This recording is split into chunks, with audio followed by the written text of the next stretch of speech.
Que va-t-il se passer si vous êtes élu le 30 décembre? Quelles seront vos premières Je ferme décisions? d'abord tous les cachots de la République. Tous les cachots, là, ANR, des MIAP, machin, tout là où ils enferment nos compatriotes injustement, arbitrairement.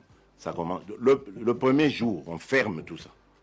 Ça, c'est la première déjà des mesures. Et vous Mais avez... ce qui est sûr et que je peux, parce que ça, il suffit d'un ordre, c'est fermer les cachots.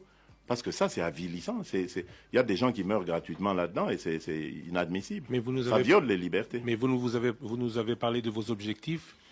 Oui, mais il faudra faire un état des lieux, quel- Christian. quel- Il faudra faire un état des lieux. Il quel- faut arriver, il faut savoir d'abord combien on nous a laissé dans le trésor public, Mais dans les caisses quels de moyens trésor, pensez-vous du pouvoir trésor. mobiliser pour atteindre Mais vos les objectifs? recettes de l'État, vous savez que ce pays connaît des fuites immenses d'argent. Vous allez bloquer Donc cette il faut corruption déjà comment? commencer par bloquer la corruption. Mais Comment? par déjà l'application de la loi.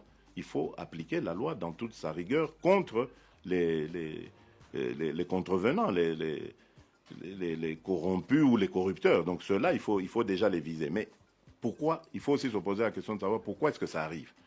Mais très souvent, d'abord ça arrive dans l'administration, notre administration. Pourquoi? Parce que les agents sont mal payés. Donc il faut avoir une sorte de contrat avec nos travailleurs pour leur dire, écoutez les gars, cette fois-ci, l'État existe.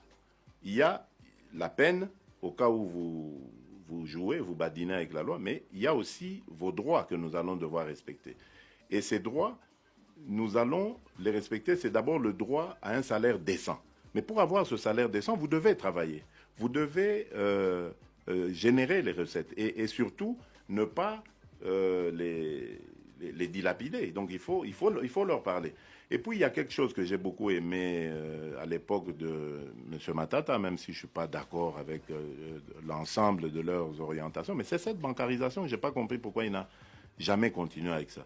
Il y a beaucoup trop d'argent qui circule en espèces dans les mains et c'est ça qui attire aussi ces détournements, etc.